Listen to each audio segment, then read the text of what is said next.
नमस्कार साथियों, स्वागत है शेष सफर तक के इस एपिसोड पे। मैं हूं जितेंद्र कुमार। साथियों, बिहार की राजनीति केवल अब बिहार की राजनीति भर नहीं रहा और बिहार के भीतर जो राजनीतिक खेला हो रहा है वो केवल बिहार की राजनीति को प्रभावित करेगा, ऐसी भी बात नहीं है।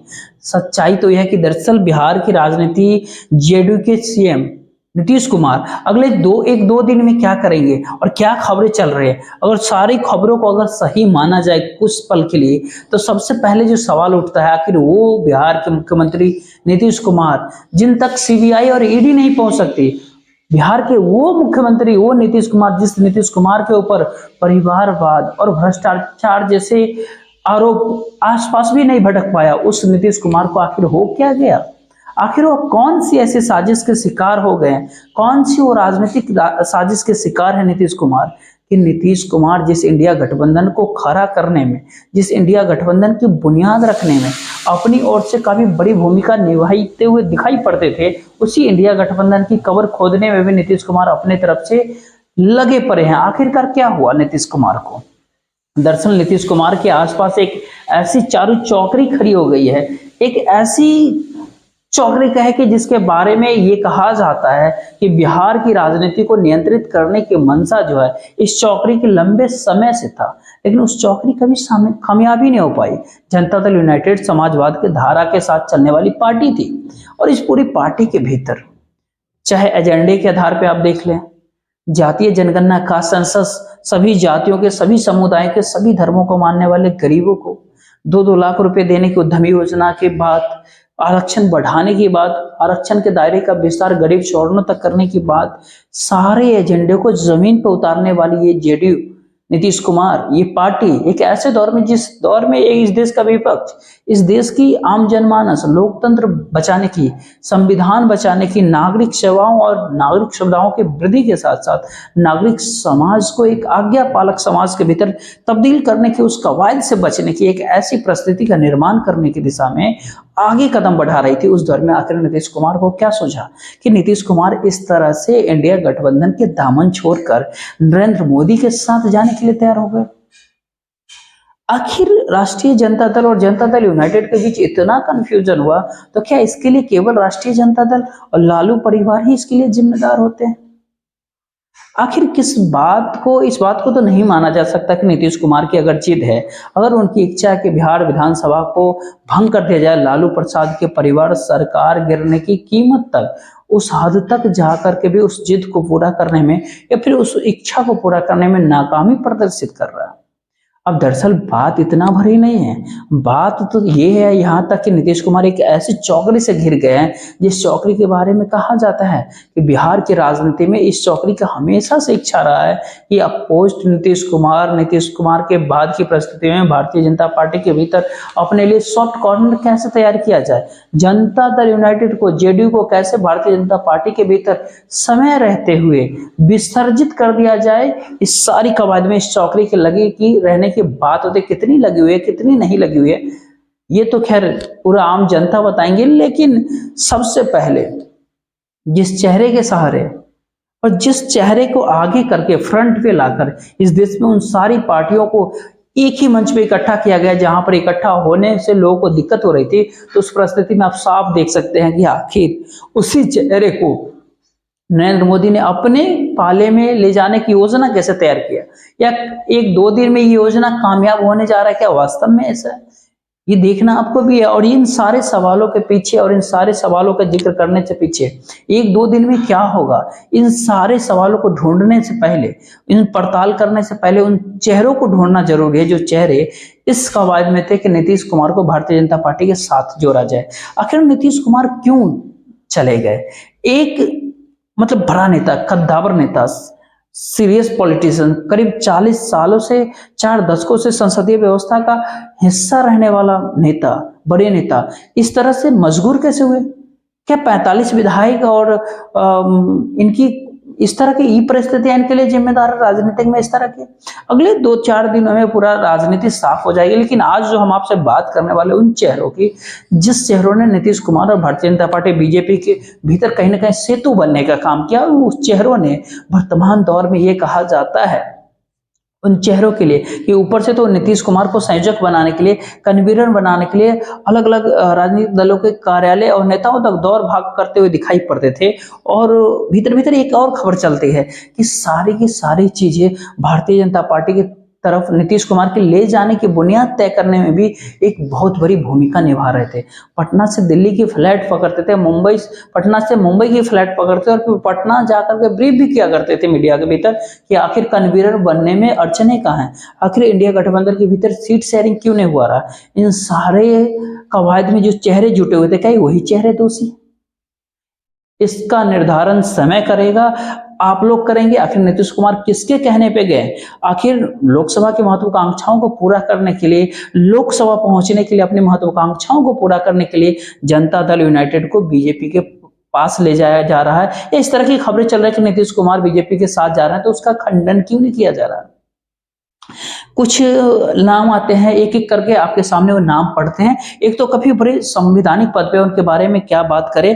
पहले वो एक पत्रकार ही थे, एक प्रधानमंत्री के मीडिया एडवाइजर भी थे, लेकिन उनकी चर्चा तो खैर अंत में करेंगे। लेकिन इस चौकड़ी में 4 लोगों का जो जिक्र होता है, वो सबसे पहला नाम आता है बिहार सरकार के मंत्री संजय झा का लिया जाता है। और ये बात कहा जाता है कि संजय झा भारतीय जनता पार्टी के साथ नीतीश कुमार अगर चले जाए, तभी वो दरभंगा लोकसभा सीट उन्हें मिलेगी और भारतीय जनता पार्टी उनके इस एहसान के बदले उन्हें जो है अपनी सिटिंग सीट छोड़ करके जेडीयू के लिए दरभंगा सीट दे देगी। ऐसी बातें खबरें में हैं कि बिना भारतीय जनता पार्टी के साथ गए नीतीश कुमार दरभंगा में नीतीश कुमार की पार्टी के कैंडिडेट के तौर पे कहे संजय झा जो है दरभंगा के भीतर खुद को काफी कंफर्टेबल स्थिति में नहीं पाते। और संजय झा पहले भारतीय जनता पार्टी के भीतर ही थे। दिवंगत पूर्व वित्त मंत्री अरुण जेटली का करीबी रहे। जब 2017 में भारतीय जनता पार्टी के पास नीतीश कुमार गए थे, भारतीय जनता पार्टी के साथ दोबारा गए थे, उस दौर में भी खुद उस समय के जनता दल यूनाइटेड के राष्ट्रीय अध्यक्ष ललन सिंह ने कहा था कि जो 4 नाम लिए थे उन्होंने, उसमें से भी एक संजय झा का नाम लिया था। तो फिर क्या आज वो फिर संजय झा ही एक्टिव है? अब नीतीश कुमार के दरवाजे के ऊपर जो नेता उनके आसपास देखते हैं, उसमें एक नाम संजय झा का भी लिया जाता है कि संजय झा ने ही वो बुनियाद रखने में काफी बड़ी भूमिका निभाई, जिससे नीतीश कुमार और इंडिया गठबंधन के बीच कंफ्यूजन पैदा हो। और पहली बात यह है, जिस चौकड़ी की बातें कर रहा हूं मैं, इस चौकड़ी से इसको कतई भी मतलब नहीं कि नीतीश कुमार प्रधानमंत्री बने या फिर ना बने, नीतीश कुमार मुख्यमंत्री पद पर कितने दिनों तक रहेंगे, न रहेंगे या बने रहेंगे, इस बात से कोई मतलब नहीं। मतलब है तो केवल और केवल नीतीश कुमार के ऊपर कंधे पे सवारी कर कैसे अपनी बिहार की राजनीतिक महत्वाकांक्षाओं को पूरा किया जाए। और वो जो 3-4 नाम है, वो पिछले दरवाजे विधान परिषद, राज्यसभा से राजनीति करने वाले हैं। एक नाम ही विधानसभा के सारे, वो भी नीतीश कुमार के खेरपा पे पहुंचने वाले में से, क्योंकि वहां पे अति पिछड़ा समीकरण, कुर्मी कोरी कहते हैं ना, लवकुश, ये समीकरण उनके विधानसभा क्षेत्र में बड़ी भूमिका निभाता है। अब दूसरा नाम जो होता है विजय चौधरी का। जी हाँ, पूर्व विधानसभा अध्यक्ष हैं, कांग्रेसी मानसिकता के, कांग्रेस पार्टी के भीतर भी हो रहे हैं और समस्तीपुर जिले से आते हैं, हमारे जिले से आते हैं। वहां के एक विधानसभा सीट से वो विधायक भी हैं, काफी करीबी है नीतीश कुमार के, हर जगह आप देखते होंगे। लेकिन राष्ट्रीय जनता दल के साथ, इंडिया अलायंस के साथ, इंडिया गठबंधन के साथ वो सहज महसूस नहीं करते। सहज केवल भारतीय जनता पार्टी उन्हें दिखाई पड़ता है, क्योंकि भारतीय जनता पार्टी के साथ जाने के बाद उनकी विधानसभा सीट के ऊपर, क्योंकि अल्पसंख्यक मतदाताओं की संख्या काफी कम है, तो राष्ट्रीय जनता दल के साथ जाने के बाद वहां उनको कोई विशेष फायदा मिलेगा, इस बात की आशंका उन्हें थी पहले से कि विशेष फायदा उन्हें नहीं मिलेगा, बल्कि उन्हें इस बात की संभावना थी कि भारतीय जनता पार्टी की जो कोर वोटर है वो उनके साथ नहीं रहेंगे। यानी भारतीय जनता पार्टी के साथ जाना उन्हें अच्छा लगता है, सूट करता है भारतीय जनता पार्टी के साथ। उनके व्यक्तिगत संबंध भी काफी मधुर बताए जाते हैं। खबरें चलते हैं अब जेडीयू के भीतर तो कई ऐसे विधानसभा सीटों के टिकट ऐसे दिलवाए थे उन्होंने, जिसमें एक आध लोग जीत करके भी आ गए, जो वहां के स्थानीय समीकरणों के अनुरूप नहीं बना। आज बिहार सरकार के भीतर वो मंत्री बड़े ओहदे पे, मुख्यमंत्री के करीबी बताए जाते हैं। उनका नाम भी लिया जाता है कि वो राष्ट्रीय जनता दल के साथ नहीं, बल्कि भारतीय जनता पार्टी के साथ जाने के पैरोकारों में से एक हैं। और अगली नाम का अगर जिक्र करें तो वो कांग्रेस पार्टी के पूर्व प्रदेश अध्यक्ष, कांग्रेस पार्टी से निकले हुए अशोक चौधरी का है। जी हाँ, वही अशोक चौधरी जो जमुई लोकसभा सीट से चुनाव लड़ना चाहते हैं। अशोक चौधरी की विधानसभा विधान परिषद की पारी खत्म हो चुकी है या फिर खत्म होने के कगार पे वो चाहते हैं कि अब कितने दिनों तक अब बिहार विधानसभा में या विधान परिषद में रहा जाए, अब दिल्ली की राजनीति की जाए। और दिल्ली की राजनीति करने के लिए क्योंकि वो कांग्रेस छोड़ करके आए हैं, राहुल गांधी उनका नाम तक सुनना पसंद नहीं करते, तो फिर ऐसे में कांग्रेस पार्टी के साथ नीतीश कुमार रहे, उन्हें ये बात पसंद नहीं है। उनको ये बात पता है कि इस गठबंधन के साथ रहकर के नीतीश कुमार की राजनीति महत्वाकांक्षाओं की पूर्ति हो सकता है कि हो जाए। नीतीश कुमार खंडित जनादेश और फ्रैक्चर मैंडेट वाली परिस्थितियों में प्रधानमंत्री उप प्रधानमंत्री भी बन जाए, लेकिन अशोक चौधरी को ऐसे में क्या मिलेगा?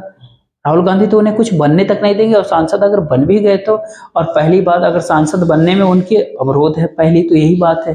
तो ऐसी हालात में, ऐसी परिस्थिति में अशोक चौधरी के बारे में कहा जाता है कि वो भारतीय जनता पार्टी के बेहद करीब माने जाते हैं, और अशोक चौधरी भारतीय जनता पार्टी के बेहद करीब है। इस बात की सत्यापन के लिए कहे दो तीन बातें जानना जरूरी है। कांग्रेस पार्टी को बिहार में किसने तोड़ दिया था? कांग्रेस के प्रदेश अध्यक्ष रहने के बावजूद प्रदेश अध्यक्ष पद छूटते ही भारतीय जनता पार्टी के सहयोगी बन चुके नीतीश कुमार का दामन किसने थामा था बिहार में? अशोक चौधरी ने। अशोक चौधरी की रिश्तेदारी किन लोगों के भीतर है? कैसे कैसे लोगों के साथ उनके परिवार में अंतर जातीय विवाह और संबंध हुए? निजी संबंधों पे बात टिप्पणी नहीं करना चाहिए, ऐसे वो राजनीति को निर्धारित ये बातें नहीं करती, लेकिन कहते हैं ना, पूरा भगवा रंग और हिंदुत्व की बात करने वाले उनके आसपास ऐसे लोग रहते हैं। तो फिर जब व्यक्ति के आसपास जब किसी तरह के व्यक्तित्व अगर होता है तो स्वाभाविक सी बात है धीरे धीरे प्रभावित करने का कोशिश करता है। कई बार व्यक्ति प्रभावित भी हो जाता है, कई बार प्रभावित नहीं भी होता है। लेकिन खैर इन बातों को छोड़ दे, अशोक चौधरी संसद भवन पहुंचना चाहते हैं, प्राथमिकता ये है इसकी रिश्तेदारी कहाँ है, ये सारी बातें भूल जाइए। लेकिन अशोक चौधरी पार्लियामेंट पहुंचना चाहते हैं, और पार्लियामेंट पहुंच करके वो बीजेपी यानी भारतीय जनता पार्टी के कोर वोटर वाले इलाकों में उनको ज्यादा सूट करता है, उनके साथ ज्यादा वो कंफर्ट जोन में महसूस करते हैं। इसके लिए उन्हें जरूरत है कि नीतीश कुमार भारतीय जनता पार्टी के साथ जुड़ जाएं। और अगली नाम इसमें सबसे अंत में लिए जाते हैं, जो हम पहले जिक्र किए, जो अखबार से पहले जुड़े थे, और आज के दौर में अगर बात करें तो आज के दौर में वो जनता दल यूनाइटेड जेडीयू के दूसरी बार के सांसद बने हैं, एक बड़े काफी संवैधानिक पद पे हैं। उनके ऊपर कोई टिप्पणी नहीं किया जाता और करना उचित भी नहीं है, लेकिन फिर इस तरह की कोई उम्मीद, इस तरह की बातें नहीं किया होगा कि राजनीतिक को इस स्तर से प्रभावित करने का प्रयास करेंगे वो। और इस भारत देश में वैकल्पिक विपक्षी दल को खड़ा करने की राह में नीतीश कुमार को उस दिशा से दूसरी ओर मोड़ने में कथित तौर पर अपना योगदान देने के प्रयास करेंगे, ये उम्मीद किसी को भी नहीं होगा। लेकिन वर्तमान समय में जो परिस्थितियां हैं, इन सारी परिस्थितियों के भीतर ये बात जरूर कहा जा सकता है कि आज जो चर्चाएं हो रही है, उन सारे चर्चाओं के ऊपर विश्वास करें तो एक बात तो तय है, नीतीश कुमार भारतीय जनता पार्टी के साथ जा रहे हैं। अगर वो जा रहे हैं मुख्यमंत्री पद पे, हो सकता है कि वो बने रहें, हो सकता है कुछ दिन भारतीय जनता पार्टी कुछ दिनों के बाद उनके साथ उद्धव ठाकरे की पार्टी वाला खेल ही कर दे, हो सकता है। इस बात की कोई गारंटी नहीं, क्योंकि राजनीति में कुछ भी संभव है। तो फिर नीतीश कुमार प्रधानमंत्री और गृह मंत्री के रेस से बाहर हो जाएंगे, ये बात कहीं ना कहीं तय है। नीतीश कुमार इतिहास के भीतर अपने तमाम उपलब्धियों के बावजूद भी उन उपलब्धियों की जगह कुछ ऐसे वाक्यों के लिए याद हमेशा किए जाएंगे जिस तरह से याद किया जाना वो कभी भी नहीं चाहेंगे निजी तौर पर। लेकिन सवाल उठता है कि नीतीश कुमार का अपना सेल्फ कॉन्शियसनेस, अपनी राजनीतिक बुद्धि कहाँ है? आखिर वो कैसे इस तरह के लोगों के बीच में फंसे हुए हैं, जहां पर उन्हें गलत सलाहें मिल रही है, गलत तरीके से गलत डायरेक्शन में उन्हें ले जाया जाता है, बार बार पलटी मारने की परिस्थिति। ये कहीं ना कहीं वर्तमान समय में इस सच्चाई को स्वीकार करने में कोई दिक्कत नहीं होनी चाहिए। जिस हिंदी भाषी क्षेत्र को भारतीय जनता पार्टी अपनी राजनीतिक दुर्ग मानती है, किला मानती है, गढ़ मानती है, उस हिंदी भाषी भारत के भीतर पीएम मोदी की जो तमाम चुनावी नैरेटिव जो है, परिवारवाद हो, वो दाग नीतीश कुमार के ऊपर नहीं, भ्रष्टाचार हो, वो दाग नीतीश कुमार के ऊपर नहीं है। ओबीसी कास्ट से आते हैं, पीएम मोदी की मतलब उनकी मंडल कमीशन और कालेलकर कमीशन के ओरिजिनल लिस्ट वाले ओबीसी से नीतीश कुमार निकले हैं। तो पिछड़ा हूं मैं, अति पिछड़ा हूं, इस तरह की बातें जो पीएम मोदी जी चुनाव के भीतर भी करते हैं, वो भी इनके ऊपर वो दाव नहीं चलेगा। कास्ट संसद जो ओबीसी का मुद्दा है, उस मुद्दे के एक तरह से ब्रांड एम्बेसडर बिहार में नीतीश कुमार है। लेकिन उस मुद्दे से जो राजनीतिक पूंजी इकट्ठा की गई, उस पूंजी को भारतीय जनता पार्टी के साथ जाकर के नीतीश कुमार अगर गंवा रहे हैं, अगर वो इसमें जाते हैं तो निश्चित ही तौर पे इस बात को कहा जाता है गवार है। इस पूंजी को क्या गवार है, इस बात को क्या उन्हें एहसास नहीं है नीतीश कुमार को? बखूबी होगा। सच्चाई तो यह है कि एक ऐसी साजिश है, ये साफ साफ दिख रहा है कि एक कहीं ना कहीं राजनीतिक साजिश है। और इस राजनीतिक साजिश के बारे में अफसोस की बात ये होती है कि नीतीश कुमार जैसे काफी बड़े कद्दावर नेता, तेज तर्रार नेता, राजनीति की नब्ज को समझने वाले नेता, ऐसे नेता इस पूरी राजनीतिक साजिश से अनजान कैसे अब तक बना हुआ, ये अपने आप में बहुत बड़ी पहेली है। क्या उनको ये दिखाई नहीं पड़ रहा है कि जो राजनीतिक पूंजी उन्होंने कहा सेंसस और आरक्षण के प्रस्ताव को आरक्षण बढ़ा करके सभी गरीब कल्याण परिवारों के लिए 2-2 लाख रुपए की उद्यमी योजना का स्कीम लाकर, अति पिछड़ों को राजनीतिक ताकतें देकर के, महादलितों को राजनीतिक और आर्थिक ताकत देकर के जिस तरह से मुख्य धारा में खड़ा किया गया, उस राजनीति को चुनावी हिंदुत्व वाली राजनीति के सामने और उस शाखा के साथ मिलकर के, उस ब्रांच से साथ मिलकर के क्या नीतीश कुमार की राजनीति अब सफल हो पाएगी? यही सारे वो सवाल है जिसके ऊपर शायद नीतीश कुमार सोच ही नहीं पा रहे हैं।